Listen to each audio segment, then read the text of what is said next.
Jai Hind learners, this is Preeti Singh, Assistant Professor in Faculty of Journalism and Mass Communication, Swami Vivekanand Subharti University, Meerut. Today in this e-lecture, we will discuss about the topic electronic media. Basically, हम discuss करेंगे evolution and growth of electronic media, which is the part of subject electronic media, जिसको हम bachelors में भी पढ़ते हैं और masters में भी पढ़ते हैं। सबसे पहले हम बात करते हैं कि इलेक्ट्रॉनिक मीडिया किसे कहा जाता है। सो rapid communication through latest technology has facilitated speedy information gathering and dissemination, and this has become an essential part of the modern society. It was Marshall McLuhan who said that electronic technology is reshaping and restructuring patterns of social interdependence and every aspect of our personal life. Extraordinary information explosion have dramatically shrunk time and distance and have converted our world into a global village. Now the question come कि what is global village? क्योंकि इस word को हम कहीं ना कहीं पढ़ते रहते हैं, तो सबसे पहले हम ये भी समझ लेते हैं कि ग्लोबल विलेज किसे कहा जाता है। So all the different parts of the world from one community linked together by electronic communications, specially the internet. जब इंटरनेट के माध्यम से सभी लोग एक दूसरे के साथ कनेक्टेड हो जाते हैं, तो वो एक तरीके से ग्लोबल विलेज का रूप धारण कर लेते हैं। Now that we are all the part of global village, everyone becomes a neighbour. जैसे आज हम यहाँ इंडिया में बैठे हैं और हम अमेरिका में बैठे अपने किसी दोस्त से बात करना चाहते हैं, तो हम क्या करते हैं, हम इंटरनेट के थ्रू उसके साथ कनेक्ट हो गए और वो एक तरीके से हमारे लिए हमारा नेबर हो गया। So electronic media have transformed communication and our ability to share, store and gain information and knowledge. Electronic media एक ऐसी चीज़ है जिससे हम किसी भी इंफॉर्मेशन को गेन करते हैं, शेयर करते हैं या स्टोर करते हैं, और electronic media time to time हमारी इंफॉर्मेशन को बढ़ाता रहता है, हमारे ज्ञान को बढ़ाता रहता है। The widely available media services are changing the ways in which we live and work and also altering our perceptions and beliefs. It is essential that we understand these changes and effects in order to develop our electronic resources for the benefit of society. तो ये हमारी एक duty बन जाती है कि जो भी हमारे इलेक्ट्रॉनिक रिसोर्सेज हैं हम उनको बढ़ाएं ताकि हमारी सोसाइटी को बेनिफिट हो सके और हमारी सोसाइटी उसका कोई ना कोई फ़ायदा उठा सके, राइट। लेकिन हमारी सोसाइटी के सामने जब हम इलेक्ट्रॉनिक मीडिया की कुछ बात करते हैं तो हमें बहुत सारे चेंजेस देखने के लिए मिलते हैं। नाउ वी विल डिस्कस कि ये चेंजेस कौन कौन से होते हैं और कैसे कैसे होते हैं। सो फर्स्ट चेंज जो हम देखते हैं वो ये है कि it has abolished distances and time in disseminating the information, events and ideas. Second is people's access to information has become easy and universal. जो भी इंफॉर्मेशन हमको मिल रही है वो बहुत ईज़िली हम उसको एक्सेस कर सकते हैं, उसको एक जगह से दूसरी जगह तक पहुंचा सकते हैं। जैसे कि मैंने अभी स्टार्टिंग में भी आपको एग्जांपल बताया कि अगर हम इंडिया में बैठे हैं और अमेरिका में बैठे अपने किसी फ्रेंड से बात करना चाहते हैं तो हम इलेक्ट्रॉनिक मीडिया के थ्रू उसके साथ कनेक्ट हो सकते हैं एंड वो हमारे एक नेबर की तरह हमारे साथ जुड़ जाता है over the telephonic conversation or on the social media. External control of information flows has become more difficult. थोड़ा difficult हो गया है। Information exchange has come cheaper and simple. आज के समय में, भाई पुराने समय में जब हमें कोई information एक जगह से दूसरी जगह पहुंचानी होती थी तो क्या होता था, उसमें बहुत टाइम लगता था। लेकिन अब आप मिनटों में, सेकंड्स में आप एक information को एक जगह से दूसरी जगह बहुत आसानी से पहुंचा सकते हैं। चाहे आप उनको व्हाट्सएप कर दें, चाहे आप उनको ईमेल कर दें, चाहे किसी भी इलेक्ट्रॉनिक मीडियम से आप उन तक इंफॉर्मेशन पहुंचा सकते हैं। सो इंफॉर्मेशन एक्सचेंज जो है वो बहुत चीपर हो गया है एंड बहुत सिंपल हो गया है। It has become easy to have two way interaction and exchange of ideas. हम किसी के भी साथ अपने आइडियाज़ को एक्सचेंज कर सकते हैं, किसी के भी साथ चाहें तो इंटरेक्शन कर सकते हैं। Wide reach and low reception cost encourage centralized information dissemination with multi-channels. Listeners and viewers have opportunity to pick and choose among the programs of their liking. Electronic media में हमें इतने सारे ऑप्शंस मिलते हैं कि हम अपनी पसंद की किसी भी चीज़ को ग्रैब कर सकते हैं, किसी भी इंफॉर्मेशन को हम ले सकते हैं जिस इंफॉर्मेशन को हम पसंद करते हैं। जस्ट सपोज कि मुझे फूड चैनल्स बहुत पसंद हैं, तो मेरे पास फूड चैनल्स के नंबर ऑफ ऑप्शंस हैं, तो मैं टीवी पर जाऊंगी और उसी को क्लिक करूंगी। अब मुझे न्यूज़ में बहुत इंटरेस्ट है, तो न्यूज़ के मेरे पास बहुत सारे ऑप्शन हैं, मैं किसी भी चैनल को एक्सेस कर सकती हूँ अपनी पसंद के। तो इलेक्ट्रॉनिक मीडिया हमें ये आज़ादी देता है कि आप अपनी पसंद की चीज़ों तक अपनी रीच को बढ़ा सकते हैं, पहुँचा सकते हैं। Politically two-way media are democratic in which each party is equally empowered to raise new issues on electronic network. Electronic network पे आप किसी भी इशू को दिखा भी सकते हैं। राइट, ये तो हमारी बात हुई कि व्हाट इज़ इलेक्ट्रॉनिक मीडिया और इलेक्ट्रॉनिक मीडिया की वजह से हमारी सोसाइटी में हमको क्या क्या चेंजेस देखने के लिए मिलते हैं। Now we will discuss about the history of radio, right? And आप इसको इस तरीके से भी ले सकते हैं कि what the evolution of radio and the growth of radio, क्योंकि कई बार क्वेश्चन पेपर में आपसे एक ही क्वेश्चन को अलग अलग तरीके से पूछ लिया जाता है। जैसे क्वेश्चन आपसे पूछा जा सकता है कि describe the history of radio या write a short note on the evolution and growth of radio। तो आपसे क्वेश्चन अलग अलग तरीके से पूछा जा सकता है, लेकिन उसका अर्थ एक ही है। तो हम डिस्कस करेंगे अब हिस्ट्री ऑफ रेडियो के बारे में। ये बात शायद आप लोग जानते भी होंगे कि रेडियो को डेवलप किसने किया था, इन्वेंट किसने किया था। ये क्वेश्चन भी बहुत इंपॉर्टेंट है। ये क्वेश्चन ना केवल आपसे बीजेएमसी में पूछा जाता है, बल्कि जब आप किसी भी तरह के कॉम्पिटिटिव एग्ज़ाम को अपीयर करते हैं तो वहाँ पर भी ये क्वेश्चन आपसे पूछ लिया जाता है कि who invented radio. So it is very important question. So radio को इन्वेंट किया था मार्कोनी ने। अब कब उन्होंने इसको स्टार्ट किया? तो Markovnikov started radio broadcasting in 1896 with the invention of first wireless telegraph link. It took 10 years since then for the first demonstration of radio broadcasting to establish, but it was hard to distinguish words from music. Another successful demonstration took place from the Eiffel Tower in Paris in 1908. जब 1908 में Eiffel Tower Paris के Eiffel Tower से radio की आवाज़ लोगों ने सुनी, तो it was also a different experience for the peoples. Eiffel Tower के बाद जो सबसे बड़ा एग्जाम्पल रेडियो में हमें देखने के लिए मिलता है उसकी इवोल्यूशन और उसकी ग्रोथ से related. In New York station transmitted the people radio news bulletin in 1916 on the occasion of the election of US president, right? After that, in 1927, broadcasting services were started as a major medium of information. फिर उसके बाद धीरे धीरे जो है radio आगे बढ़ता चला गया और उसमें हमें न्यूज़ बुलेटिन के साथ साथ और भी इंफॉर्मेशन जो है वो हमें मिलती चली गई।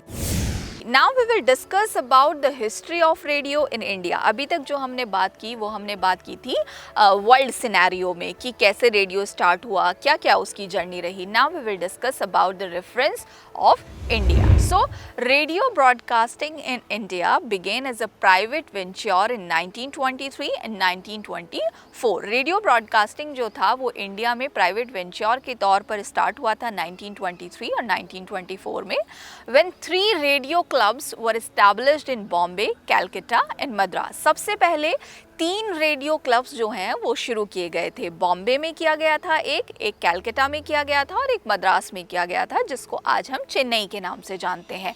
और ये बात है स्वतंत्रता से पहले की, राइट, 1923 और 1924 की।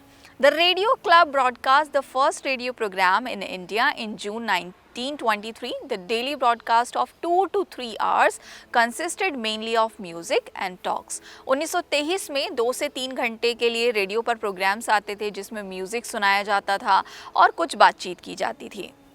These stations had to close down in 1927 for lack of sufficient financial support. लेकिन 1927 में क्या हुआ, इन रेडियो क्लब्स को फाइनेंशियल प्रॉब्लम होने लगी, जिसकी वजह से इन रेडियो स्टेशंस को बंद करना पड़ा।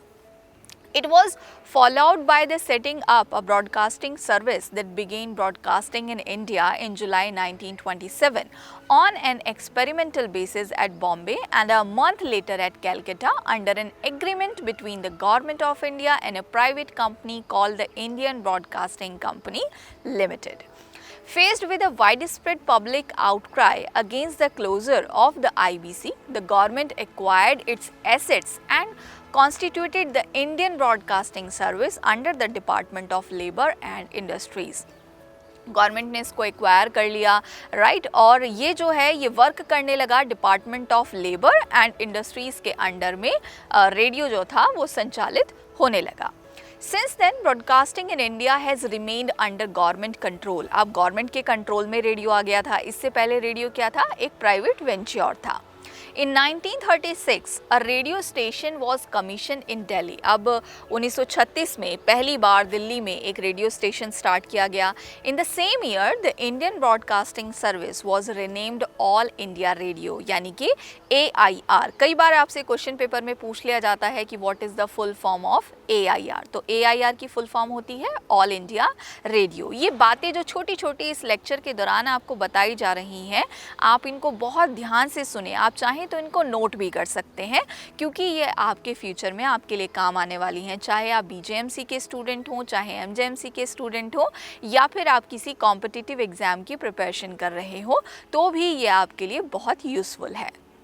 Right, a new signature tune was added. जब 1936 में दिल्ली में रेडियो स्टेशन स्टार्ट कर दिया गया और जो इंडियन ब्रॉडकास्टिंग सर्विस थी, IBS थी, उसको रीनेम कर दिया गया ऑल इंडिया रेडियो के नाम से, तो उसकी एक कॉलर ट्यून भी बना दी गई. The Delhi station became the nucleus of broadcasting at the national level. All India Radio has come a long way since June 1936. When India became independent, the AIR network had only 6 stations at Delhi, Bombay, Calcutta, Madras, Lucknow and Tiruchirappalli with 18 transmitters. Right? जब हमारा देश आज़ाद हुआ था तो उस समय भारत के पास जो हैं 6 रेडियो स्टेशंस थे. कई बार क्वेश्चन पेपर में आपसे पूछ लिया जाता है कि जब भारत आज़ाद हुआ था तो कितने स्टेशंस थे. तो उस समय हमारे टोटल जो हैं 6 स्टेशन थे, जिसमें से एक था दिल्ली में, एक बॉम्बे, एक कैलकाटा, एक मद्रास, एक लखनऊ एंड एक तिरुचिरापल्ली में था. 6 on the medium wave and the remaining on short wave. Radio's listening on medium wave was confined to the urban elite of these cities. सबसे पहले जो है अर्बन एरियाज़ में रहने वाले लोगों तक ही रेडियो की जो रीच थी. Radio broadcasting assumed considerable importance with the outbreak of World War II. जब द्वितीय विश्व युद्ध हुआ तो उस समय रेडियो की इम्पोर्टेंस लोगों को समझ में आई. By 1939, the entire country was covered by a shortwave service and the program structure underwent a change to meet wartime कॉन्टिंजीज. ठीक है, तो वॉर टाइम पे बहुत सारी ऐसे प्रोग्राम, जब लोग किसी से कांटेक्ट नहीं कर पा रहे थे, एक दूसरे के पास जा नहीं सकते थे, तो उस समय रेडियो ही एक ऐसा माध्यम था कि लोग एक दूसरे के साथ जुड़े हुए थे और किसी भी प्रकार की सूचना जो है लोगों तक रेडियो के माध्यम से ही पहुंचाई जाती थी. During this period, news and political commentaries were introduced and special broadcasts were made for the people on the strategic northeastern and northwestern borders. After independence, the broadcast scenario has dramatically changed with 198 broadcasting centers, including 74 local radio stations, covering more than 97.3% of the country's population. अब independence के बाद जो है वो धीरे धीरे कारवां radio का बढ़ता चला गया. 198 ब्रॉडकास्टिंग सेंटर्स हो गए, 74 लोकल रेडियो स्टेशंस हो गए, जिसने 97.3% ऑफ कंट्री पॉपुलेशन को कवर किया था. ये डाटा जो मैं आपको बता रही हूँ ये बिफोर 2000 का है. 2000 के बाद इसमें बहुत सारे और चेंजेस हुए हैं. Presently it broadcast programmes in a number of language throughout the day. पूरे दिन आज के समय में आप ऑल इंडिया रेडियो पर प्रोग्राम्स जो हैं वो सुन सकते हैं. The function in All India Radio is unparalleled in sense that it is perhaps the only news organizations which remain active round the clock and never sleep. 24 घंटे आप जो है रेडियो पर कोई ना कोई प्रोग्राम सुन सकते हैं, और हमारा जो रेडियो है, ऑल इंडिया रेडियो है, उसमें अलग अलग तरीके के प्रोग्राम्स जो हैं वो आप सुन सकते हैं time to time. Mostly the broadcasting centers are full-fledged stations with a network of medium wave, short wave and FM transmission. Broadcasting centers जो हैं वो अलग अलग वेव पर काम करते हैं, मीडियम वेव होती है, शॉर्ट वेव होती है और FM transmission होता है. Beside the external services, division of AIR is a link with different regions of world through its programs in as many as 24 languages for about 72 hours a day. ये सिर्फ India की बात हो रही है कि इंडिया में 24 लैंग्वेजेस में AIR जो है अपना डाटा अपने जो प्रोग्राम्स है वो प्रोवाइड करा रही है. इंटरनेशनली भी ऑल इंडिया रेडियो के प्रोग्राम्स अलग अलग देशों में सुने जाते हैं. अब हम बात करते हैं ब्रॉडकास्टिंग टायर की. इंडिया में जो ब्रॉडकास्टिंग चलती है वो हमारी प्राइवेट FM रेडियो भी आपको सुनने के लिए मिलेंगे और कम्युनिटी रेडियो स्टेशंस भी आपको सुनने के लिए मिलेंगे. सबसे पहले हम यहाँ पर मैं ये चीज़ और ऐड ऑन करना चाहूँगी कि जब हम ऑल इंडिया रेडियो के रेफरेंस में बात करते हैं तो FM सर्विस जो है ऑल इंडिया रेडियो की वो 2 चैनल्स पर चलती है. एक है FM रेनबो और एक है FM गोल्ड. तो FM रेनबो के जो हैं वो 12 चैनल्स हैं और FM गोल्ड के 4 चैनल्स हैं. राइट, ये भी आप याद रखिएगा कि FM सर्विस जो ऑल इंडिया रेडियो हमें प्रोवाइड करती है उसमें कौन कौन से हमारे जो हैं रेडियो के वो हैं. तो एक FM रेनबो है और एक FM गोल्ड है. और फिर जब हम इससे ऑल इंडिया रेडियो से बाहर निकलते हैं तो हमको 2 और तरीके मिलते हैं. एक है प्राइवेट FM रेडियो, जैसे आप सुनते हैं रेड FM सुनते हैं, राइट, फीवर FM सुनते हैं, अलग अलग तरीके के रेडियो हैं जो प्राइवेट चैनल्स हैं. फिर एक उसके बाद होते हैं कम्युनिटी रेडियो. कम्युनिटी रेडियो की रीच जो होती है वो एक पर्टिकुलर कम्युनिटी के बीच में होती है कि वहीं के लोग उस प्रोग्राम को सुन सकते हैं. और कम्युनिटी रेडियो में जो प्रोग्राम होते हैं वो वहीं कि लोकल लैंग्वेज में प्रोवाइड किए जाते हैं. लोकल लैंग्वेज में ही लोगों तक सूचना पहुंचाई जाती हैं. The program content of these channels is mainly popular Indian and Western music compared in a contemporary style and therefore highly popular with the urban youth. अब जब हम प्रोग्राम कंटेंट की बात करते हैं रेडियो पर तो अधिकतर वेस्टर्न म्यूज़िक जो है लोगों को सुनाया जाता है. और जब हम कम्युनिटी रेडियो की बात करते हैं तो कम्युनिटी रेडियो पर जो है जो भी हमारा लोकल का जो म्यूज़िक होगा वो वहाँ का लोकल म्यूज़िक भी वहाँ पर आपको सुनने के लिए मिलेगा. Sort of news bulletins and current affairs programs are also broadcast from these channels. News bulletin भी रेडियो पर जो हैं वो प्रेषित किए जाते हैं. ये एक डिफरेंट टॉपिक है कि रेडियो पर न्यूज़ बुलेटिन कैसे प्रेषित किए जाते हैं और 24 आवर्स में कितने रेडियो प्रोग्राम्स जो हैं हमारे चलते हैं, उसके बारे में हम अपने दूसरे लेक्चर में डिस्कस करेंगे. बस मैं आपको यहाँ पर शॉर्ट में ये बताना चाहूँगी कि जब हम ऑल इंडिया रेडियो पर news bulletin and current affairs programme की बात करते हैं तो 3 तरह के प्रोग्राम चलते हैं. एक 5 मिनट का, एक 10 मिनट का और एक 15 मिनट का. राइट, इसके बारे में डिटेल में हम बाद में डिस्कस करेंगे. अब हम बात करते हैं रेडियो की हिस्ट्री के बाद टीवी की हिस्ट्री, जो आज के समय में अमूमन सभी लोगों के घरों में है और उसकी रीच जो है वो काफ़ी लोगों तक है. Television is a widely used telecommunication system for broadcasting and receiving moving pictures and sound over a distance. अब देखिए रेडियो क्या होता है. रेडियो सिर्फ ईयर्स के लिए होता है. आप उसको देख नहीं सकते, आप सिर्फ उसको सुनकर आप उसको फील कर सकते हैं, उसको इमेजिन कर सकते हैं. लेकिन टेलीविज़न आपको क्या फैसिलिटी देता है कि आप सुन भी सकते हैं, आप देख भी सकते हैं. तो देखने पर जब कोई चीज़ हमारे सामने होती है तो उसका इम्पैक्ट बहुत ज़्यादा होता है, वो अट्रैक्टिव होती है. तो हम टेलीविज़न को ज़्यादा प्रेफरेंस देते हैं रेडियो के मुकाबले. नाउ जो टेलीविज़न वर्ड है वो कहाँ से आया. कई बार आपसे शॉर्ट क्वेश्चन में पूछ लिया जाता है कि टेलीविज़न वर्ड जो है वो कहाँ से आया. तो television is derived from Latin word tele. Tele plus vision. तो टेली का मतलब होता है फार यानी कि दूर. Tele which means far and vision का मतलब होता है साइट यानी कि देखना. और जो विजन वर्ड होता है वो हमारा लैटिन वर्ड है. दोनों हमारे लैटिन वर्ड हैं. तो आप ये याद रखेंगे कि टेलीविज़न 2 शब्दों से मिलकर बना है, टेली प्लस विजन. टेली का मतलब होता है दूर और विजन का मतलब होता है देखना. अब क्वेश्चन ये भी पूछ लिया जाता है आपसे पेपर में कि टेलीविज़न का निर्माण किसने किया, टेलीविज़न को डेवलप किसने किया, इन्वेंट किसने किया।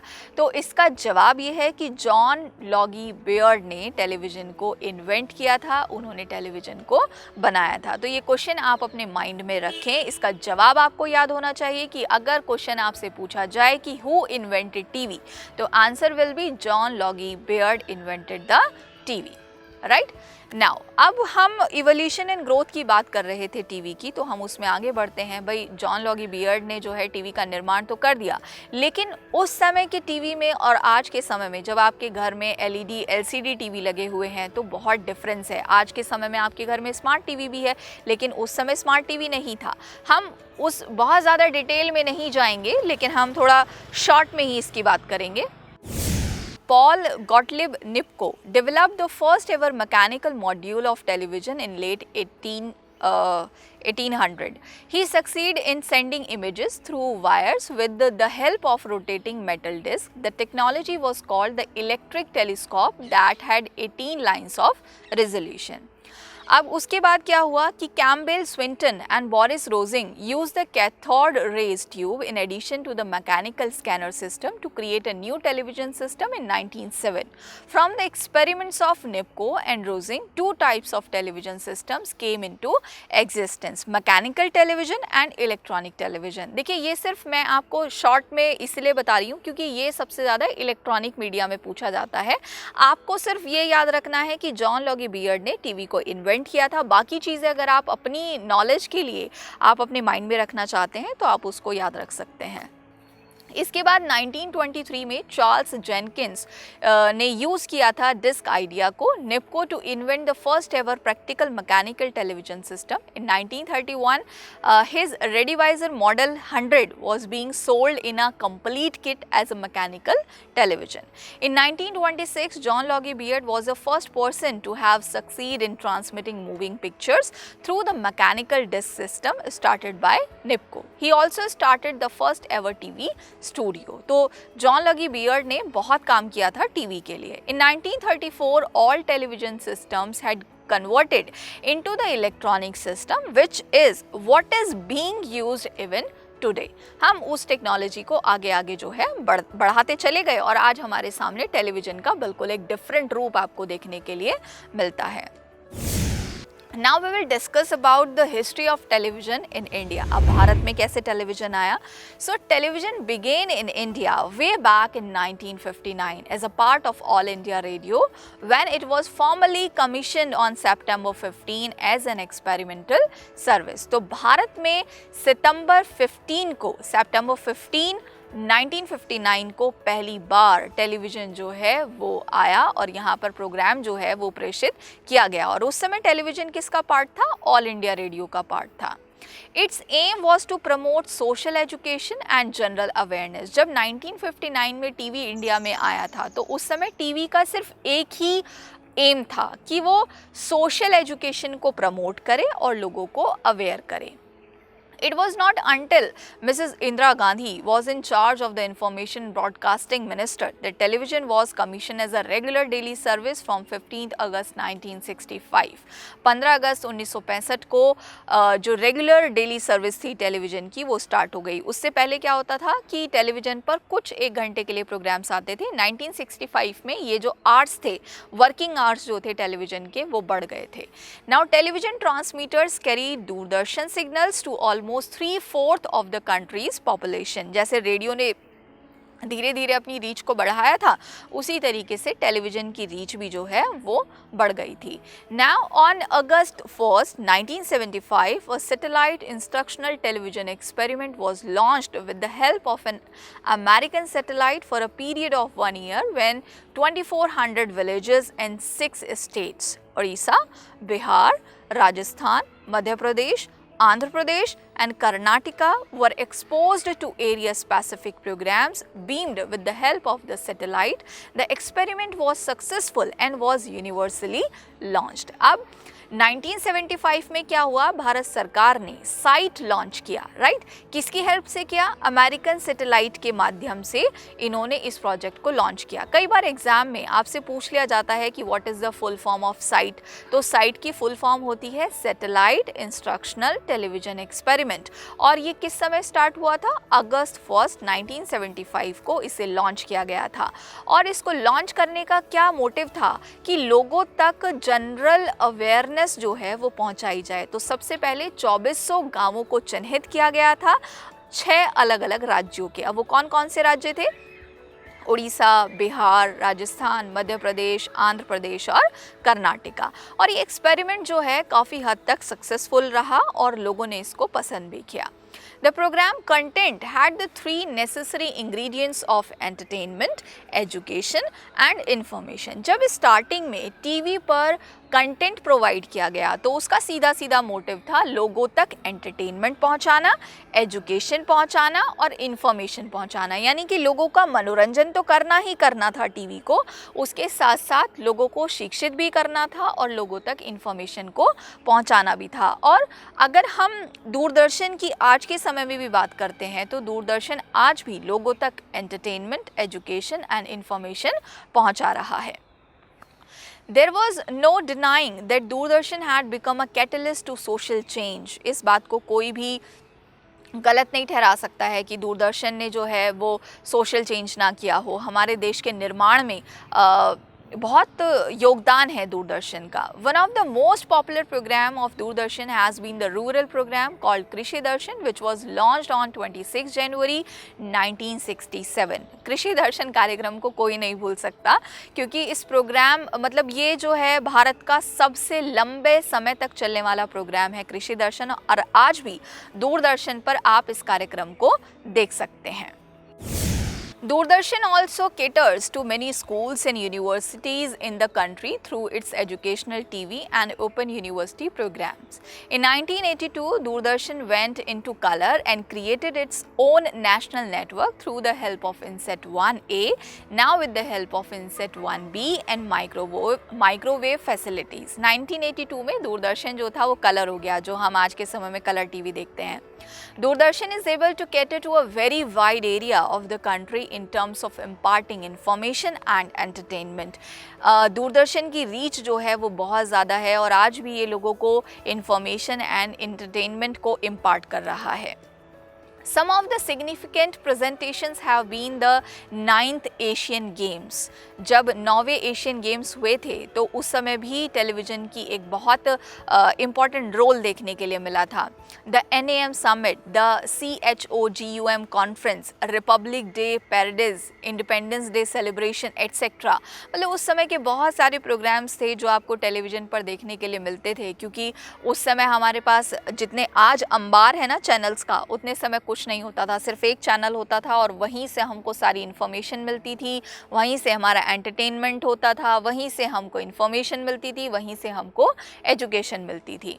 Television went commercial from January 1st, 1976 and now good numbers of sponsored programs are telecast on Doordarshan, increasing its revenue. 1976 में क्या हुआ, बहुत सारे स्पॉन्सर्ड प्रोग्राम्स जो हैं वो टेलीकास्ट होने लगे दूरदर्शन पर और इस तरीके से दूरदर्शन का रेवेन्यू बढ़ने लगा। On March 22nd, 2000, Inset 3B was launched under the Inset series. It has 3 Ku band transponders with 12 extend C band transponders and S band mobile satellite service payloads. अब सन 2000 में हमने इसको और थोड़ा सा बढ़ा दिया। अब इनसेट पहले 1A और 1B था, सेकेंड था, फिर उसके बाद थर्ड B आ गया। This will double this capacity which was earlier provided by 7 transponders of INSAT 2B and Inset 2C and Inset 3B. Besides providing business communication, development communication and mobile communication will also provide set of transponders for the Swarna Jayanti Vidya विकास उपग्रह योजना for विद्या वाहिनी and exclusive educational channel. और अब उसके बाद जो है बहुत सारे एजुकेशनल प्रोग्राम्स भी जो हैं जो बेसिकली सिर्फ स्टूडेंट्स को पढ़ाने के लिए ही हैं, वो भी आप देख सकते हैं। अब हम बात करते हैं, देखो इस पूरे ई लेक्चर के माध्यम से आपने इलेक्ट्रॉनिक मीडिया को भी समझा कि इलेक्ट्रॉनिक मीडिया क्या होता है, देन आपने उसके evolution and growth of radio को भी समझा, evolution and growth of TV को भी समझा, चाहे वो भारत के संदर्भ की बात हो चाहे वो विदेशी संदर्भ की बात हो। Now we will discuss about the present scenario of radio and television। यहाँ मैं आपको थोड़ा शॉर्ट में बताऊंगी क्योंकि I think radio and television की आज के समय में क्या इम्पोर्टेंस है ये आप लोगों को बखूबी पता होगी। AIR is utilizing satellite services for transmission of its programs throughout the country with the radio networking. With the introduction of radio paging service, FM transmitter has become the landmark of AIR.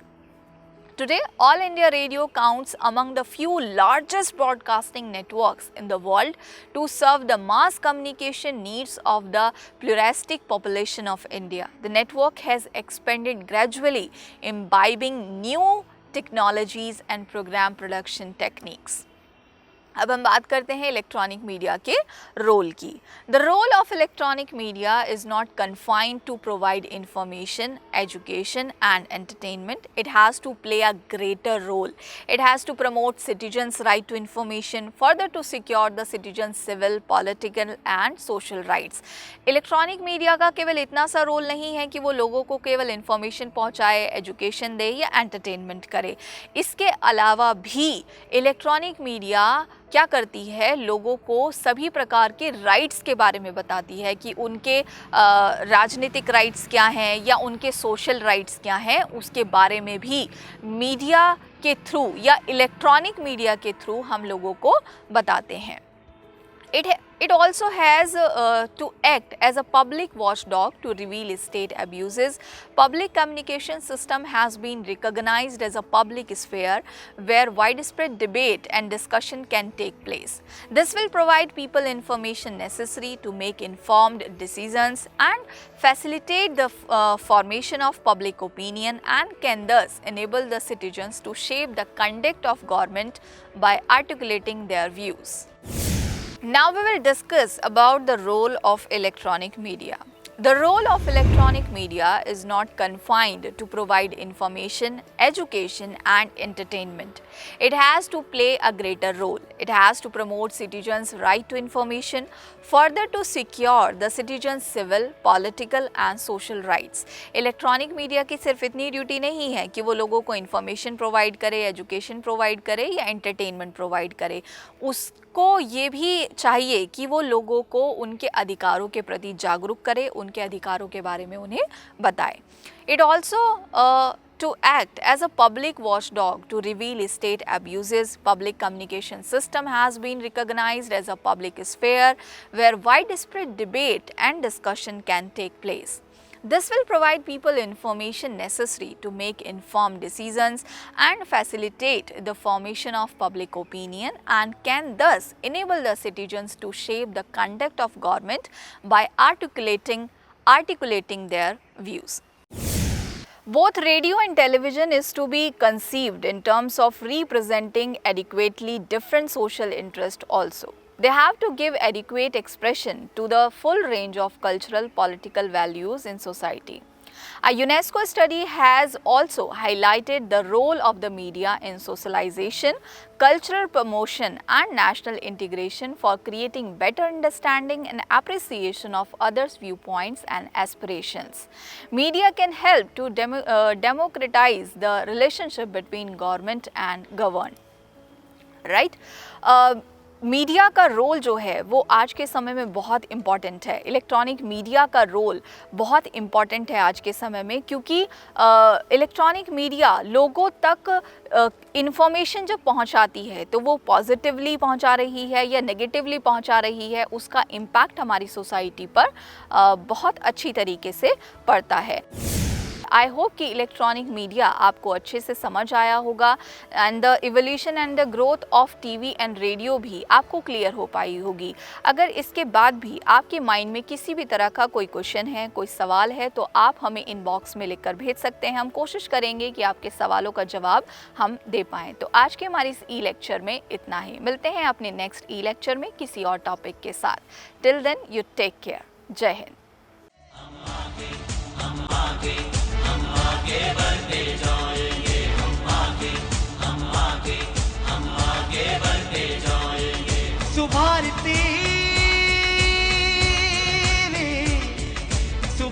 Preeti